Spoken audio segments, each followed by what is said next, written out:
بسم اللہ الرحمن الرحیم۔ رسول اللہ صلی اللہ علیہ وآلہ وسلم نے فرمایا، مال خرچ کرو اور مال کو ذخیرہ نہ کرو، ورنہ اللہ تعالیٰ تم سے رزق کو روک لے گا، اور لوگوں سے مال کو روک کر نہ رکھو، ورنہ اللہ تعالیٰ تم سے رزق کو روک لے گا۔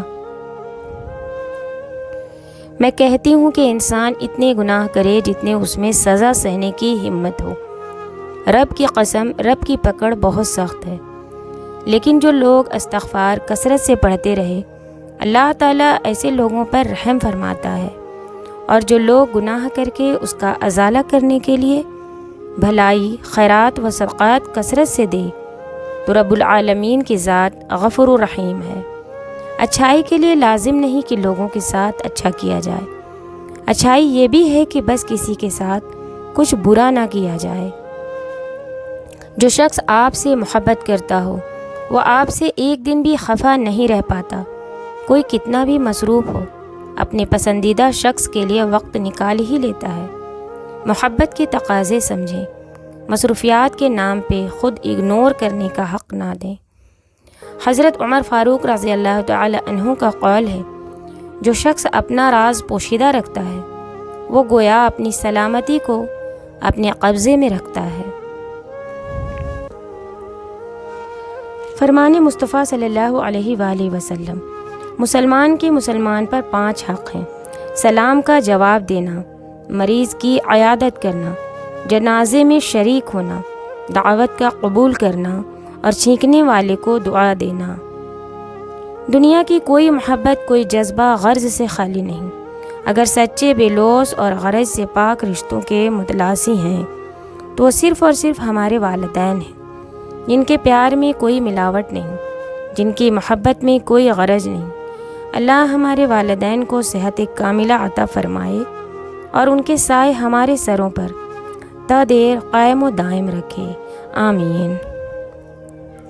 ابن قیم رحمۃ اللہ علیہ فرماتے ہیں، جس شخص نے علم اور علماء سے محبت کی، یقیناً اس نے اس چیز سے محبت کی جس سے اللہ محبت کرتا ہے۔ حضرت علی رضی اللہ عنہ فرماتے ہیں، جو شخص اپنی تکلیف کو 3 دن تک لوگوں سے پوشیدہ رکھے اور اپنی تکلیف کی شکایت صرف اپنے اللہ سے کرے تو اللہ پر اس کا حق یہ ہے کہ اسے تندرستی دے۔ ہر وہ عہدہ، دولت، علم، رشتہ اور مال و اولاد جو تم کو اللہ سے دور کر دے وہ صرف اور صرف فتنہ ہے۔ رسول اللہ صلی اللہ علیہ وآلہ وسلم نے فرمایا، بندے کے لیے اس کی موت کے بعد قبر میں دفن ہو جانے کے بعد بھی 7 اعمال کا اجر جاری رہتا ہے۔ پہلا، کسی کو علم سکھایا، دوسرا، کوئی نہر کھدوا کر جاری کروائی، تیسرا، کوئی کنواں بنوایا، چوتھا، کوئی درخت لگوایا، پانچواں، کوئی مسجد بنوائی، چھٹا، قرآن مجید کو میراث بنایا، یعنی کسی کو قرآن کریم کی تعلیم دی یا قرآن کریم لے کر دیا، ساتواں، اپنے پیچھے نیک اولاد چھوڑی جو اس کی وفات کے بعد اس کے لیے دعائے مغفرت کرتی ہے۔ حضرت رسول اللہ صلی اللہ علیہ وآلہ وسلم نے فرمایا، شیطان انسان کے دل سے چپکا رہتا ہے، جب وہ دل سے اللہ کو یاد کرتا ہے تو شیطان پیچھے ہٹ جاتا ہے، اور جب وہ ذکر اللہ سے غافل ہوتا ہے تو شیطان اس کے دل میں وسوسے ڈالتا رہتا ہے۔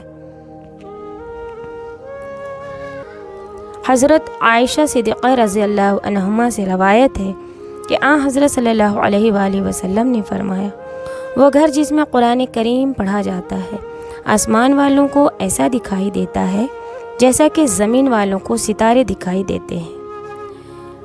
قدر پر یقین رکھنا اور راضی اور خوش رہنا بندے کی فکر، غم اور اداسی ختم کر دیتی ہے۔